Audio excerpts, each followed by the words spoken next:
going, everybody? Back with another Whispering Game Collection video today. It's the PS5 this time. One of the bigger ones. Well, I do have more original Xbox games, but the biggest one is the Xbox One. I will get around to doing that one at some point, but I'm always hesitant to do that one just because it's so many games. And I know it's going to be long. I did bring a little bit of water that I have left this time as I go along, but let's get started. You've seen all these games outside of a few in the last collection video. They're not in alphabetical order. They are on the shelf, but then I pull them down and they're not anymore, so I don't want to rearrange them again. Soul Reaver 1 and 2 Remastered, Legacy of Kain. Soul Reavers. So this is Soul Reaver 1 and 2. I still haven't opened it.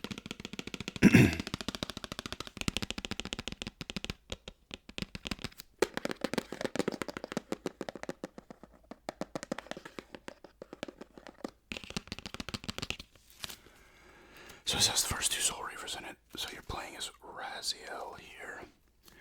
This has a steel book, the game's physical game, art book, soundtrack.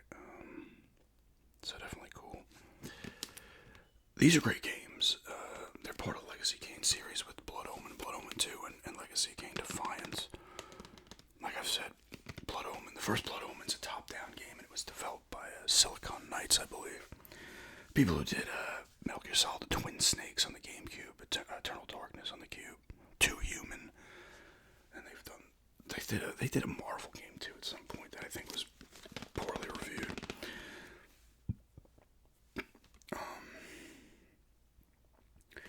And then I guess it was taken over by somebody else. These ones are cool. This one follows Raziel.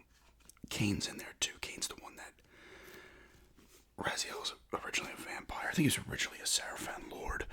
Then he got turned into a vampire, and then he grows his wings first, and he's like pumped to show Kain, and Kain's pissed because he wasn't first or whatever. So he rips him apart and throws him into like the Lake of Doom or whatever the hell it's called.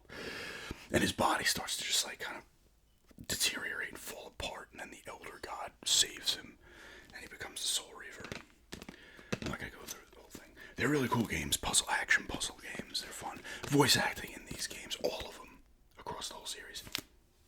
It might be the best you'll hear in a game. It's very like Shakespearean, like it almost seems like it's over the top, but the way it's acted is so well done. You got Michael Bell in here, Simon Templeton, Tony J, who I think has passed away a little while ago, and others as well that are just so like good. Michael Bell, and a lot of these people you would know. Michael Bell's like voiced G.I. Joe characters in G.I. Joe, Transformers, all types of shit. These guys have been all over the place in voice roles. But they're fantastic games. All of them are, really. Here's one of the new ones that I got for Christmas. Life's Strange Double Exposure. I need to do a gameplay of this one this week. I have not popped it in yet. I figured I'd just start a gameplay from the beginning. But your backs is I'm like getting to the next word. You're back as Max Caulfield.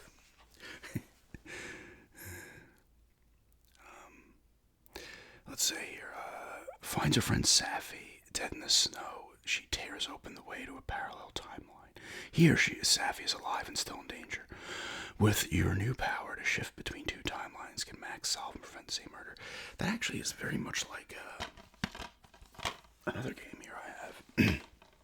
Not the switching back and forth, but it's the same thing where you're playing across two timelines in the Syberia world before, and you're remembering stuff you saw, like in your type vision type thing, and you're getting codes from the past to use in the future.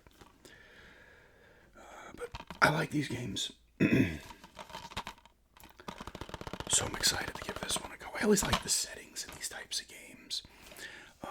Also, like, these like little small towns and stuff. I always like that kind of shit. I don't know why. If anyone's played it, let me know how it is. I feel like reviews were kind of positive on this one, but there was also some other ones that were not necessarily negative, but kind of middle of the road. White Day 2. What is this one called?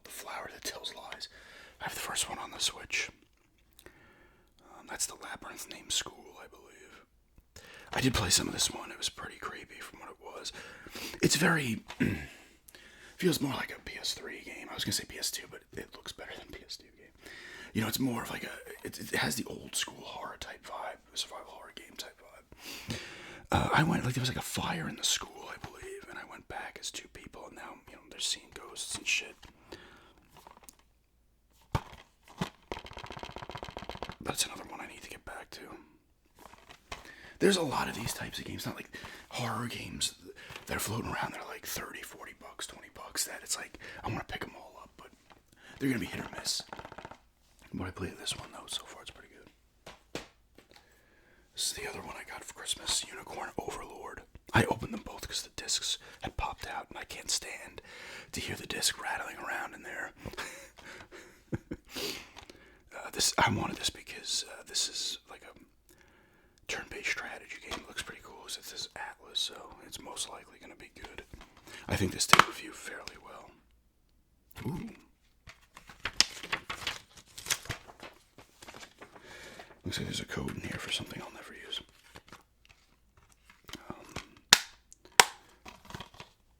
Definitely looks cool, though.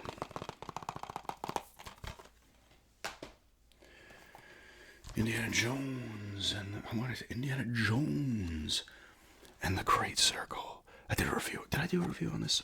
Or I just talked about it? I think I just talked about it in the games I completed. I enjoyed it. I thought it was great. I was at the end, like I said, and I finally just powered through it. I might go back and do some of the extra stuff I missed. I liked it. It's in first person, but it works. Voice acting's all great. You got Tony Baker playing Indy. He does a great Harrison Ford. I'll tell you, he did a really good Harrison Ford. I don't know what the guy's name is. They probably just like pulled him out of accounting or something when they were making it. But the guy in the Infernal Machine on Nintendo 64, he doesn't have a crap ton of lines, but he does real well. He sounds really like Harrison Ford. This is a great game that looks fantastic. The combat's fun. There's a lot of melee stuff in here. You're sneaking around. You can grab whatever you want in the environment, and it breaks. When you use it enough, it breaks. You're finding collectibles. You're upgrading stuff. There's fist fighting tournaments in every area you go to, I believe. I think it's every area. I'm not going to reveal the story, but it's standard Indiana Jones stuff, right? In this one, the Nazis are trying to get... I don't know if it's not called the Great Circle. I forget what it is. But you can pretty much bounce to wherever you want at any time. And just, and it's during the war, so you can kind of launch in and get in there and surprise the enemy or whatever. It's right before the war, actually, I should say. This is 37. The USA would not have been involved yet. I don't know the exact date when it started for everybody else, but the USA was not involved yet. But I really liked it. There's different areas to go to, and then you could bounce back to them later on. Because you're getting equipment you could use in earlier sections, so there is motivation or whatever to go back.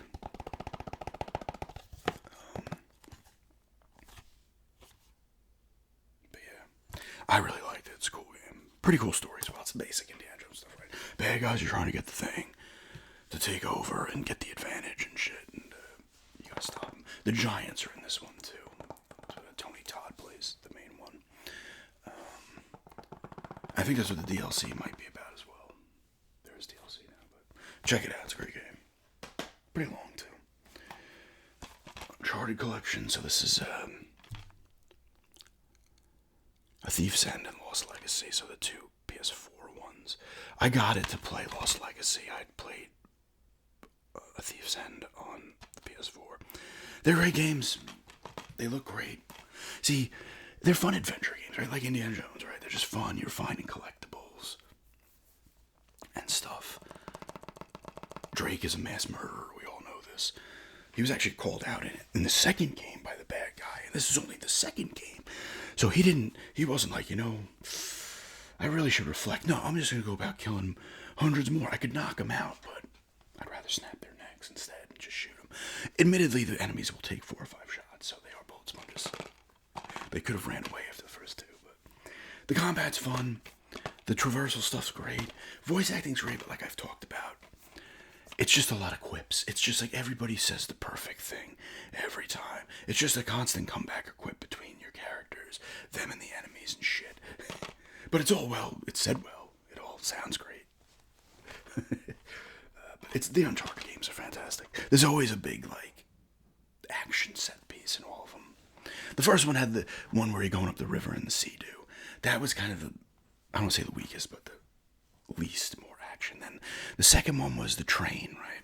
Third one was the plane, which they used in the movie. And then the fourth one was like a chase where you're like hanging from the back of a car. You're like, trying to go all over the place and shit. I'm pretty sure that's what happened in that one. But they're great games. Hogwarts Legacy. I did a couple gameplays on this. Maybe I'll do another. I might have uninstalled this though to free up space.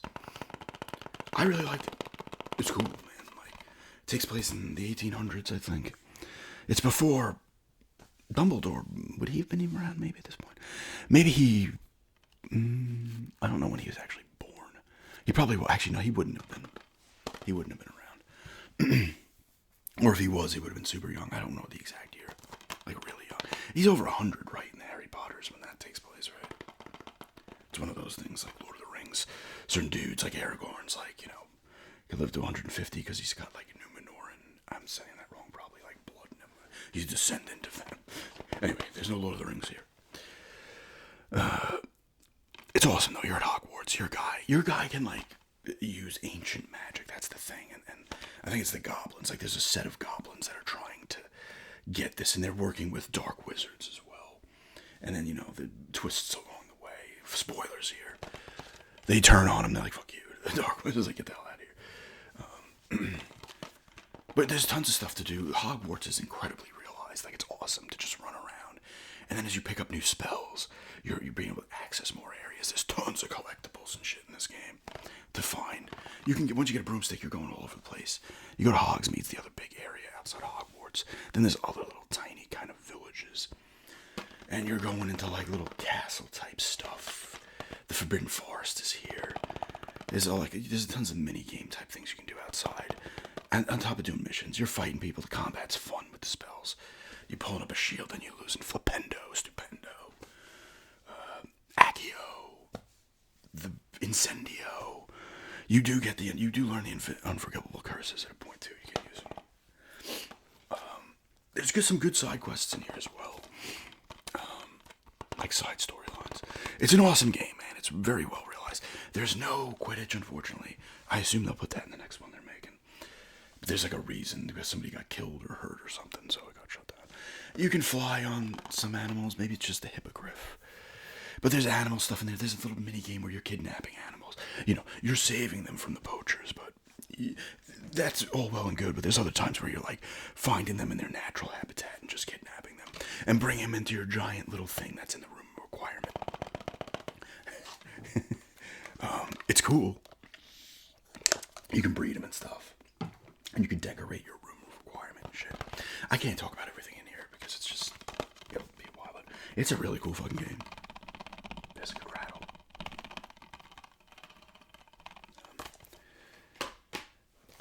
Ghostwire Tokyo.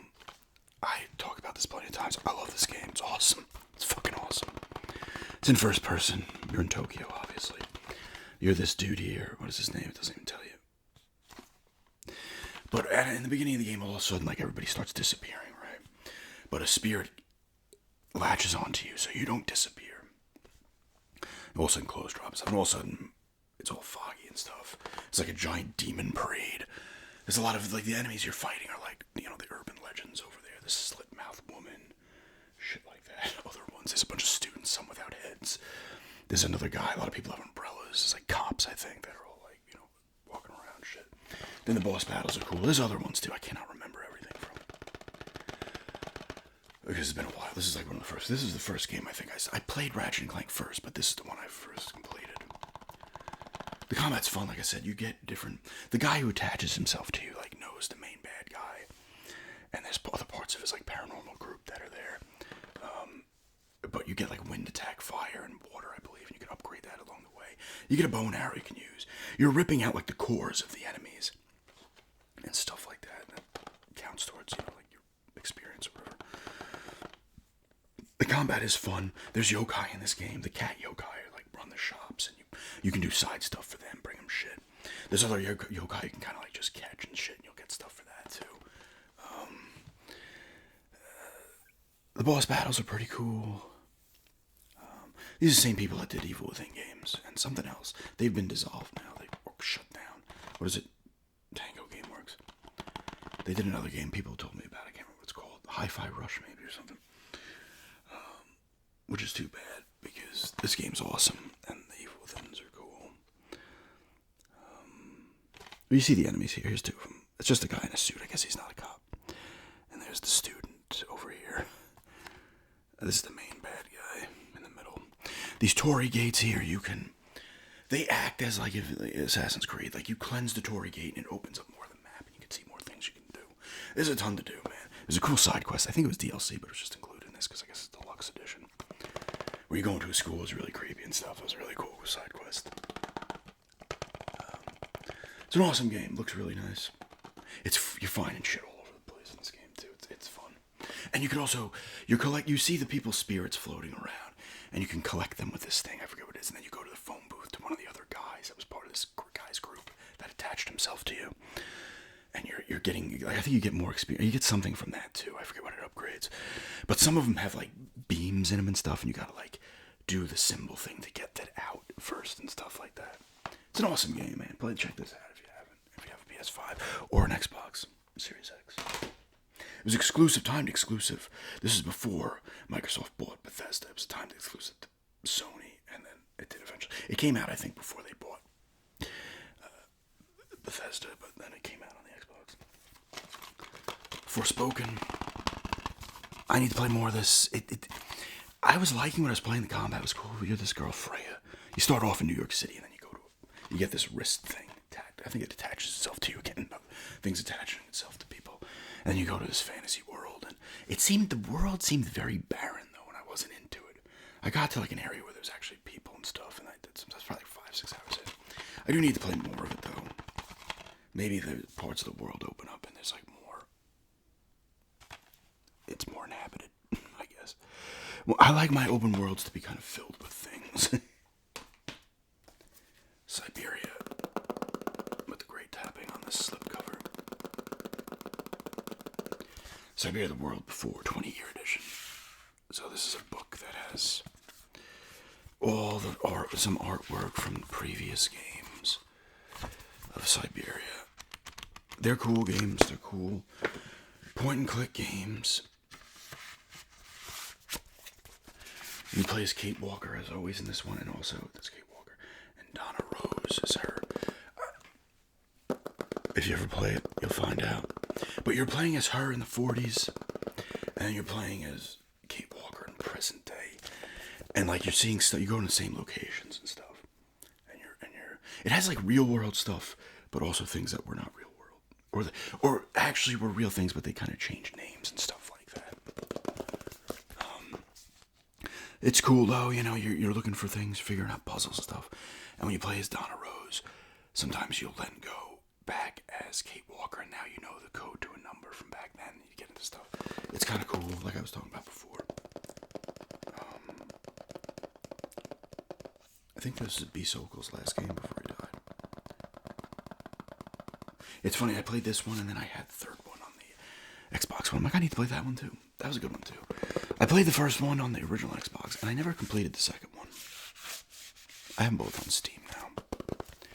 It's a cool game. If you're into point-and-click adventure games, you're going to enjoy it. It looks really nice. I forget the automaton's name. He's been in all of them, but you get him into like a armadillo type thing in this one, and he helps you out along the way. Cool puzzles and stuff in this. Here's the Star Wars portion. Here's Outlaws. I talked about this a lot. Very... People either, I don't say love it, but you enjoy this game or hate it. From what I played with it, it was pretty cool. I put it down, so it wasn't holding me completely, but I was enjoying it. That's how I get with games. You're whoever her name is. Was it say her name? No, I can't remember. She leaves her planet. She's on the run. She gets screwed over. She goes to do like a thief mission. That's what she is, like a thief. She gets screwed over. This cute little thing is your buddy. I forget its name too. This guy I've not met yet. But you leave the planet, and then you're on another planet, and you're doing missions for the Huts and other gangster organizations. And you get favored with each one. So if you screw them over, it goes down. You help them out, it goes up. That type of shit. But the first planet seemed cool. I got a little bike, and then I'm going around.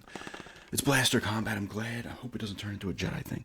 Because I'm done being Jedis. It's cool and stuff, but I like to just be using a blaster and shit. And some grenades. Thermal detonators, whatever they call them. It looked nice.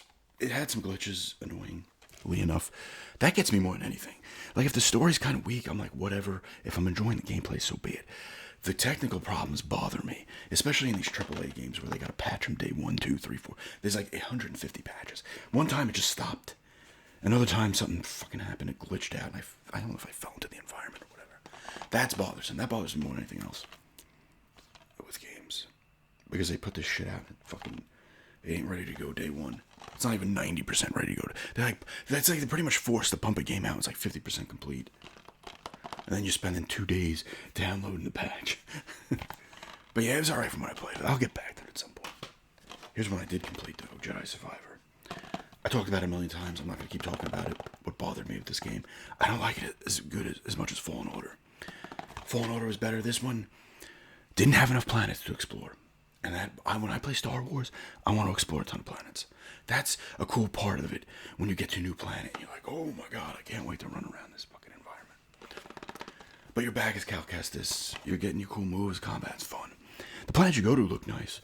The one you go to, the main one where you meet up with Greasy as a bar, that one's really cool. Because you're finding people in the environment to bring to the bar. You're collecting fish for his aquarium and stuff. It's really cool. I like that. It's the only planet you really do it on. The other planet where the other Jedi are hiding, and I think it's, whatever the woman's name is, she's like some kind of witch. She has better powers than the fucking Jedis and the Sith, I feel. You use her, I think, once or twice. I forget her name. I think that's her planet, too. Or maybe it isn't. Maybe that was the other planet you went to in the first one, I think. That planet, that other planet's big, but it's not as classic as the other one. And then the final planet, because there's another bad guy that is not used enough, and he's not even like the big bad. Spoilers here, you get turned on by one of your group in the beginning. He's like, ends up being the main bad guy. There's another guy who's like taken out of cryo freeze or whatever they call it, and he was back from like kind of the High Republic. He wasn't the old, he's the High Republic, I think. He was a Jedi that wanted to go to a certain planet to where they could like do their studies in peace, and then he kind of turned. So he's the bad guy for a bit. He played parts in some of the American Horror Story shows. He was a pretty cool villain. They didn't use him enough. Anyway, the planet you get to at the end, you're like, oh, this is really cool. You're on it for like 10 minutes. It's like the final boss fight, and it's nothing to explore. And the part with Sarah when you fight Vader, I'm not going to talk about it again. I've rambled about like 50 times. It's annoying though. Vader should be kicking your ass. Vader shouldn't be lucky to like make it out of the fight with you. He should just beat you down the whole fight, and you're just fighting him off. Because you, like, just miss him with your saber. It goes to the side, and Vader's like, whoa, kind of. Get out of here. You should be getting your ass kicked. You should be on the defensive the whole time. It should be a timer. Hold off for as long as you can. But no, everybody can take out Vader these days. Final Fantasy 16, right? 16, yeah. I gotta go back to this one. This game's awesome. I loved it. It's very Game of Thronesy with the people turning on each other and shit. It's an awesome game, though. I'm moving too slow with these. He plays Clive here, right? Is that? Yep, Clive. Iconic power. That's what they're calling this, icons. They're not espers or aeons. They're always the same thing. They're just called... I think they might stay the same over a certain amount of games, but they do change the names of them. But certain people can use them. They like attach themselves to them and stuff. They have like a bond or something. And your brother in the beginning is the bird one. I can't remember its name. You're Ifrit here. These icon fights are sick when you're using them. Like you're just wailing on each other and shit. Bahamut's there. I think I fought him. He's another one. Shiva's the ice one, right? I can't remember the bird one's name. Your brother's one is the bird one. It's cool, pretty cool story. The combat's fun. Game world's cool. You're doing side shit here as well. I got up to the point where I think it was Bahamut. Or one of the other ones. There's a big bad that's kind of manipulating shit as well. The Titan's here. Is he just Titan? He's there as well. All of your favorites are here. I beat him. I was at the point there where your mother, who's like an asshole to you in the beginning and throughout. Your father gets killed in the beginning as well. Shit happens. Like I said, it's Games of Thrones. Even though I didn't watch Game of Thrones, I know that there's always backstabbing going on and stuff. But she was getting manipulated too by the big bad, and she like spazzes out at this point. But Bahamut was being manipulated too. I think it was Bahamut or it was one of the other ones. And now I got up to that part. I'm probably more than halfway through. I really got to get back to it because it was fun. Final Fantasy VII Rebirth, second part of the remake. Oh, incredible. I love it. This feels like old school shit to me, even though they've taken out the turn-based combat of the original. I still love it. It has such an old school feel, but while feeling new. And the Queen's Blood is new to this. I asked my friend because I did not play the original. I've said this a million times too. I was a Nintendo 64 person. I did not have the PlayStation till later on. The only time I put any time into Final Fantasy VII is where I picked it up at garage sales and played like the first hour or two. And I actually did have it on the PlayStation 3, and same thing. I played up to that first fight against the robot thing in the first area.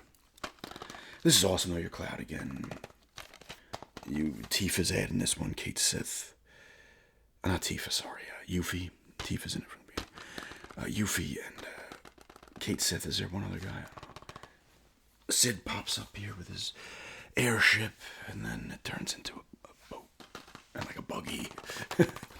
There's tons of stuff. The Queen's Blood card game type thing is fucking awesome.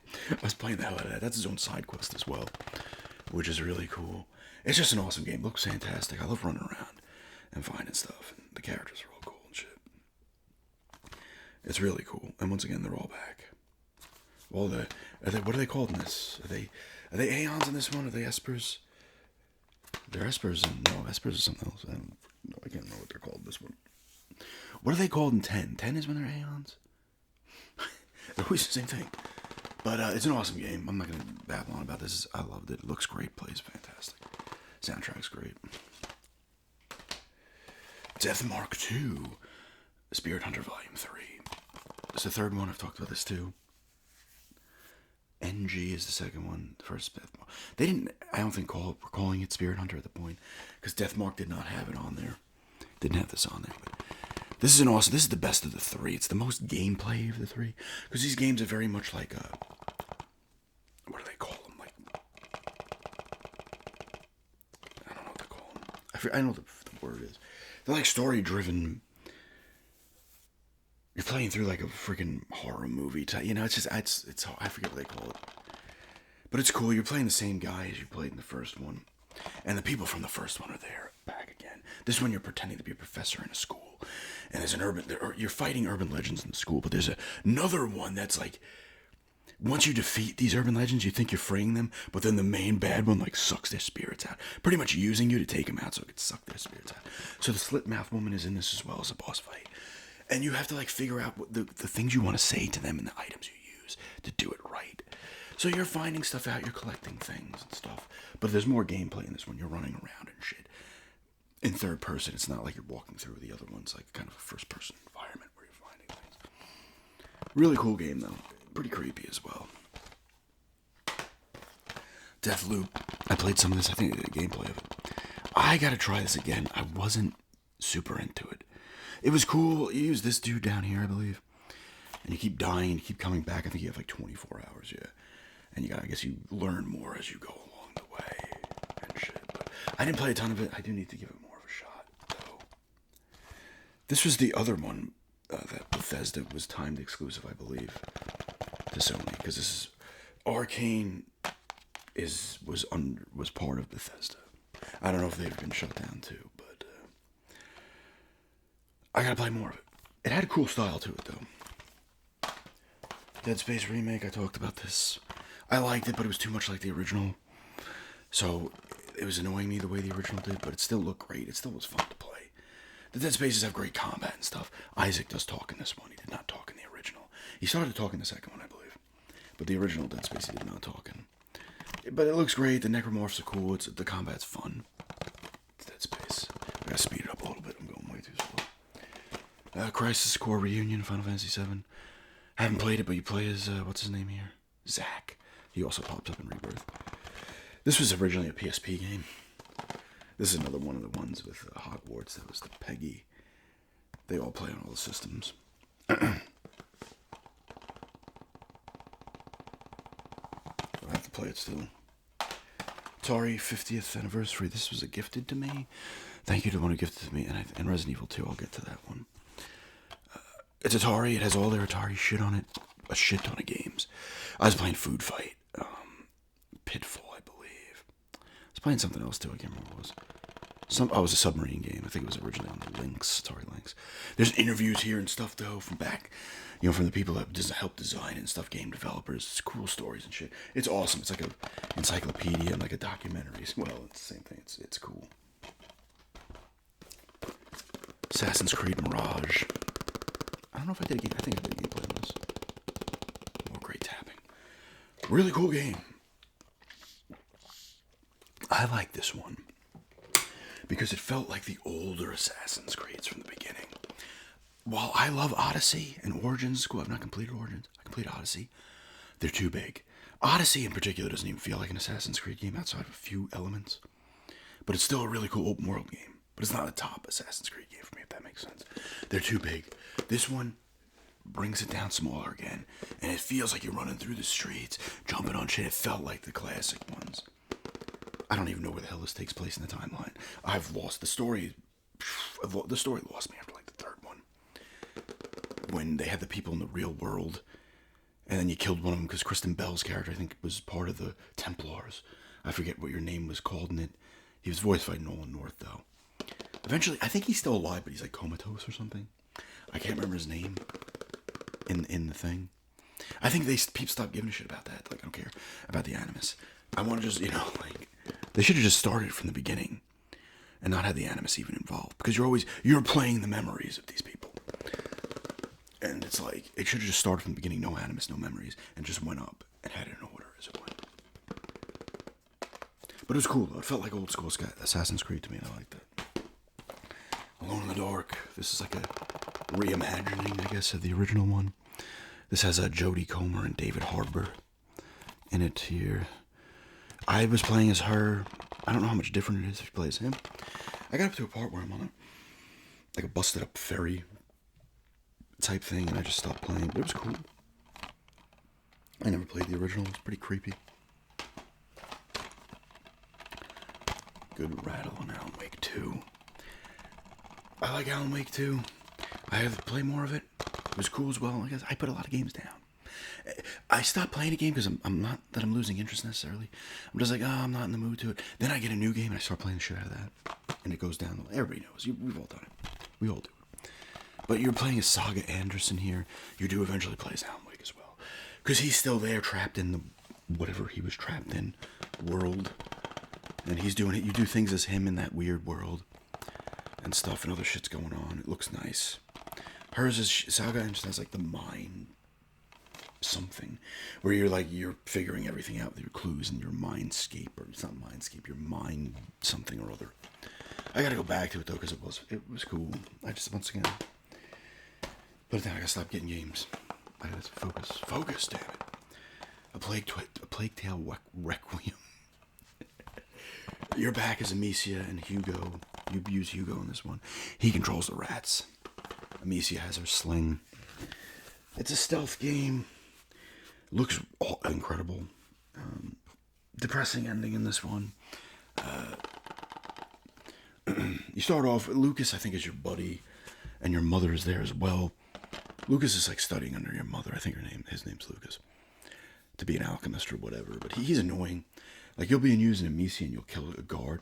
And he'll be like, why didn't you do that? And I'm like, it's like, shut up, dude. They're trying to kill us. Shut up. I try not to kill the guards, but sometimes I'm just like, I don't feel like. Because you can distract them and then you go into the brush and stuff like that.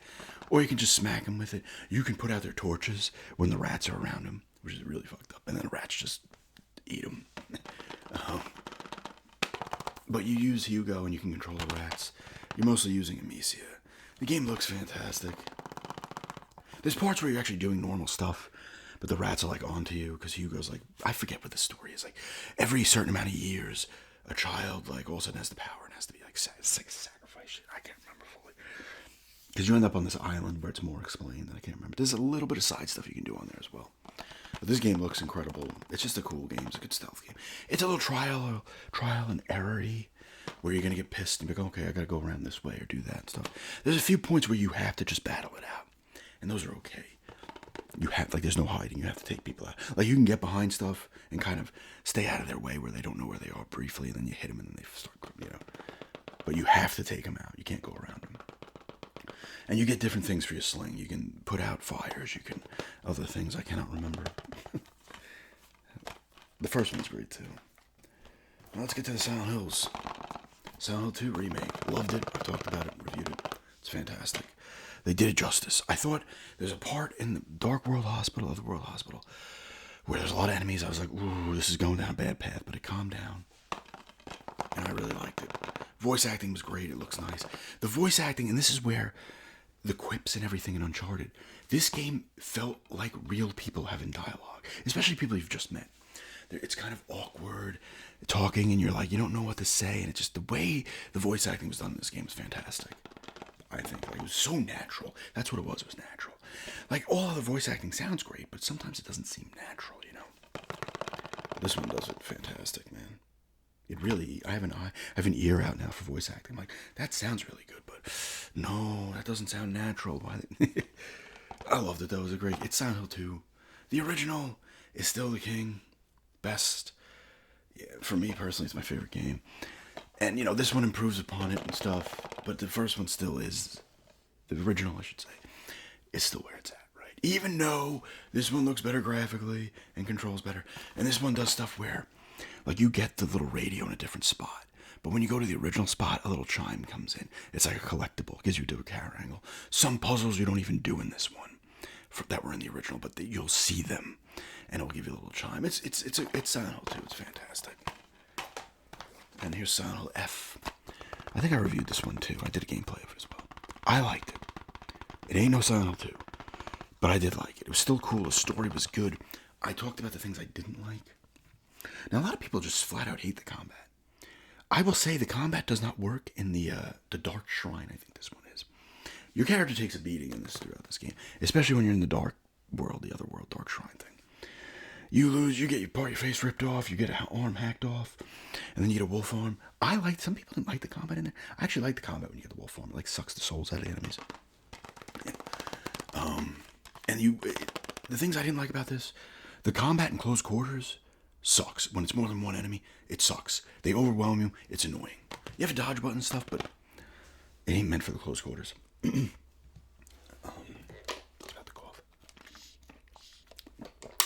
It looks really good. The music's great again.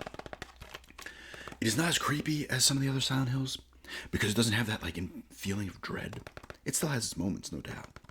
All the enemies look fantastic. You're with your buddies. You play as, what's her name? It's like, I'm going to figure it out. Hanako? Now, I think it's implied that she's not in school, but she has the school stuff on, but I think she's actually older.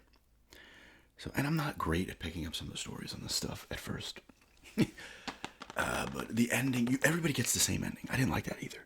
You always get, the first playthrough, you always get the same ending. Because I wanted to look up, I'm like, how did I get this ending? It's like, no, that's the one you just get. It ends on a sour note. But it's like, it wants you to play through again. And it's like, I'm not the type to immediately start playing through again. I'd like to at some point. I didn't like that. Some of the puzzles were a little annoying as well. But overall, I liked it. In reality, you didn't need to call it Silent Hill. But Silent Hill has a little bit of push behind it, so you might get more interest. Either way, I enjoyed it. There's a couple nods too. There's a nice nod to Silent Hill 4 in this too, with the giant head thing. If you played it, you'll know what I'm talking about. If you've played them both. I liked it though. I thought it was cool. I heard they're remaking one, and apparently another fresh Silent Hill is coming out. So Silent Hill's on the back. We won't talk about that new movie that came out. It's supposed to be Silent Hill 2 that I still need to watch, but critics and the audience alike can't stand it. When both of them think it sucks, it sucks. I watched a couple of reviews on YouTube about it, and I was like, oh my god, what did they do? But Silent Hill F, Romancing Saga 2, Revenge of the Seven. I picked this up because it was cheap during a sale. And This was originally a Super Nintendo game. I don't think it came out in the US originally. So this is a remake of that. It looked cool. I eventually will open it and play it. This is a Square Enix joint. This would have originally just been Squaresoft back in the day. Enix had their games. Enix absorbed them too. Enix is the one that I think was the one that bought Square out. Enix does like Dragon Quest, Dragon Warrior, ActRaiser, Illusion of Gaia, Soul Blazer, or Soul Blade. They did a couple other ones too, Etrian Odyssey, and no wait, that was after they were merged. They had other role-playing games as well too. Enix. They were both powerhouses, and then they merged. They merged after Final Fantasy X. I'm not sure if 10, maybe it was after 10-2. I think 10-2 might have Square Enix on it. I don't know.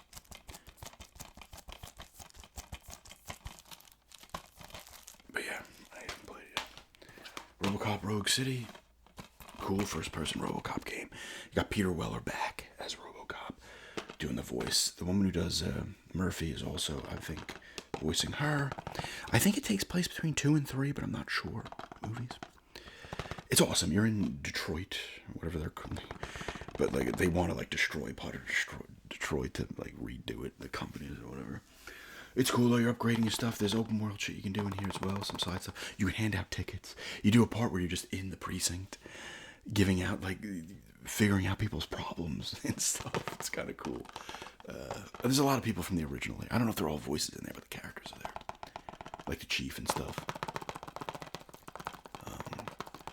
It's a cool game. Looks nice. Music's in there is good. You fight the Edo too a few times. I don't know if you ever control one. I can't remember. There is an expansion pack out for this I need to pick up at some point. You play as Murphy. No, wait.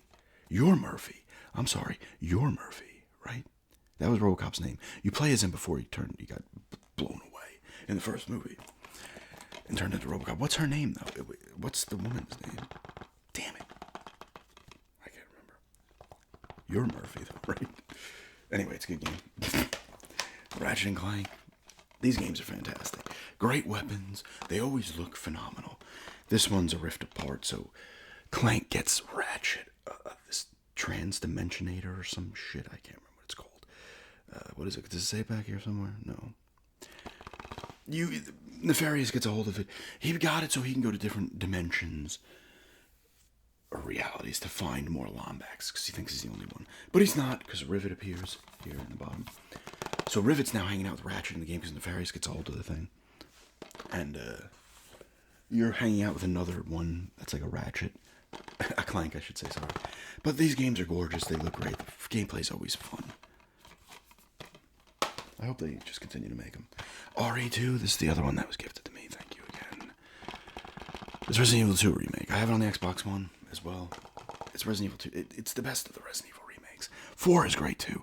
3 I like, but it is not nearly as good as the other ones. 2 or 4. They made it too action movie-ish. This one is classic. You're playing as Leon S. Kennedy or Claire Redfield. And there's enough differences to where it's worth it playing both. It just looks great. It's creepier than the original. And you can move and shoot in this one, which adds to it. What is it, Mr. X that's following you in this one? He just follows you randomly, appears, and starts following you. You gotta run away from him. Maybe that's why I have dreams like that of being chased, because all these games I play involve you being chased. It's an awesome remake, though. It's fucking fantastic. They really need to remake Code Veronica. Prince of Persia, The Lost Crown. Haven't opened it yet. This is another one I got for cheap. It's a side-scroller, Prince of Persia. It looks cool. I've seen some gameplay on it.